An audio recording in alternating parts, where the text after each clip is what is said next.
ओम शांति। आज हम जो अव्यक्त वाणी का सार सुनेंगे वो वाणी 5 फरवरी 1977 की है और वाणी का टाइटल है महानता का आधार। इस वाणी में बाबा ने आत्मा की तीनों कालों में समय प्रमाण जो महानता है वह बताई है और हर महानता की क्या महिमा है और उसका आधार क्या है वह भी बताया है। आत्मा के 3 स्वरूपों की महिमा है। पहला है अनादि स्वरूप की महिमा, दूसरा है वर्तमान ब्राह्मण जीवन की महिमा और तीसरा है भविष्य आदि स्वरूप की महिमा। पहले बाबा आदि स्वरूप की महिमा का वर्णन कर रहे हैं। बाबा कह रहे हैं कि आदि स्वरूप की महिमा तो अब तक भी भक्त गा रहे हैं। वह है कि वे सर्वगुण संपन्न, 16 कला संपूर्ण, संपूर्ण निर्विकारी, मर्यादा पुरुषोत्तम, संपूर्ण अहिंसक थे। यह महिमा अंतिम फरिश्ते स्वरूप की अर्थात भविष्य आदि स्वरूप की है। बाबा कहना चाह रहे हैं कि भविष्य देवी देवता का पद उसी आधार पर मिलेगा जिसने जितना स्वयं को फरिश्ते स्वरूप में ढाला होगा। जब आत्मा ब्राह्मण स्वरूप में आकर ज्ञान ग्रहण करती है और जो जितना जितना मन बुद्धि में ज्ञान की धारणा करती जाती है उतना उतना वह हल्की होती जाती है। मन बुद्धि इस देह की दुनिया के बंधनों से उपराम होते जाते हैं। मन बंधनों से फ्री होकर आत्मिक प्रेम के संबंध में आने लगता है। आत्मा जितना फ्री होती जाती है उतना उसकी ज्योति बढ़ती जाती है। उसका तन भी हल्का और मन भी हल्का रहने लगता है और यही डबल लाइट स्थिति है, फरिश्ताई स्थिति है और फरिश्ता ही देवता बनता है। ठीक वैसे ही जैसे ब्रह्मा सो श्री कृष्ण कहते हैं और यही आदि स्वरूप की महिमा है। अनादि स्वरूप की महिमा वही है जो बाप की महिमा है। जैसे बाबा सर्वशक्तिवान है, नॉलेजफुल है, ब्लिसफुल है, मर्सीफुल है, पीसफुल है, ऐसे ही आत्मा master powerful, blissful, knowledgeful, merciful, peaceful है और इसका आधार है जो आत्मा जितना इस ड्रामा की बातों को बिंदी लगाकर अपने बिंदी स्वरूप में स्थित होती जाती है उतना वह बाप समान बनती जाती है।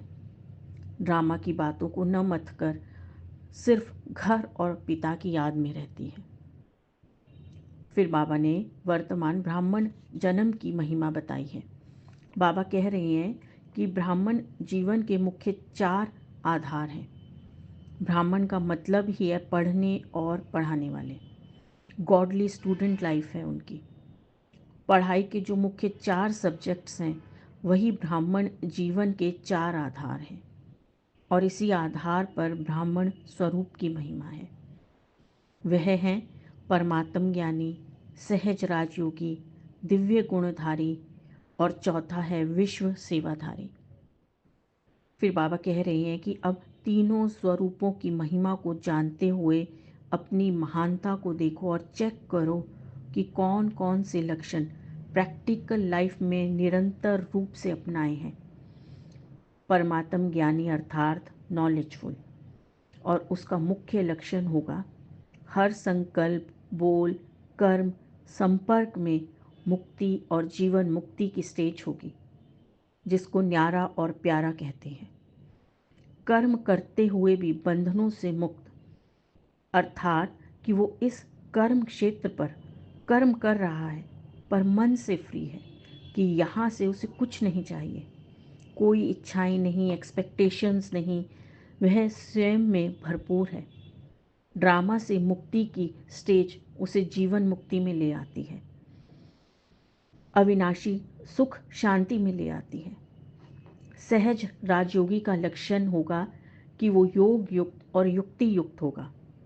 जो मन में संकल्प उठेंगे उसी प्रमाण कर्म होंगे, समानता होगी दोनों में, संकल्प और कर्म में। दिव्य गुणधारी का लक्षण होगा संतुष्टता, संतुष्ट रहना और सब को संतुष्ट करना।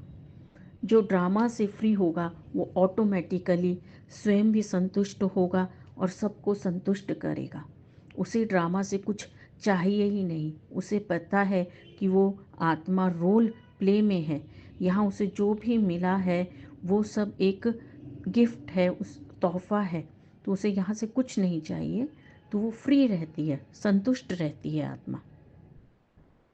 विश्व सेवाधारी का मुख्य लक्षण होगा निर्माण और अथक जागती ज्योत होगा वह।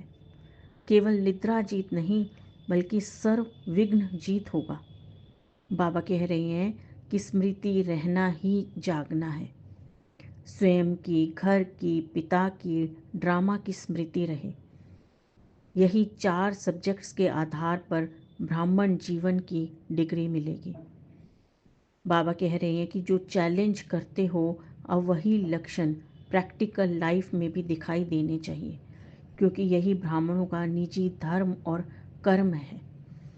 और यदि और संक्षेप में कहें तो जब हम इस गॉडली स्टूडेंट लाइफ में आए हैं, ब्राह्मण बने हैं, परमात्म ज्ञान प्राप्त कर रहे हैं, तो उस आधार पर मन बुद्धि में जितना ये ज्ञान धारण होता रहेगा उतना आत्मा हल्की हो, फरिश्ताई सो देवताई स्टेज में आती रहेगी। हर कर्म में, यहाँ की हर बातों में बिंदी लगाकर अपने बिंदी स्वरूप में स्थित होना ही उसे फरिश्ताई और देवताई स्टेज में लाएगा। तो ये तीनों स्टेजेस ही इंटरकनेक्टेड हैं। ब्राह्मण ही फरिश्ता बनता है और फरिश्ता ही देवता बनता है और निराकार स्वरूप में स्थित होता है। वो अपने बिंदी स्वरूप में स्थित रहता है, स्मृति रहती है उसे सदैव अपने बिंदी स्वरूप की, और यही उसकी महानता का भी आधार बनता है। अच्छा, ओम शांति।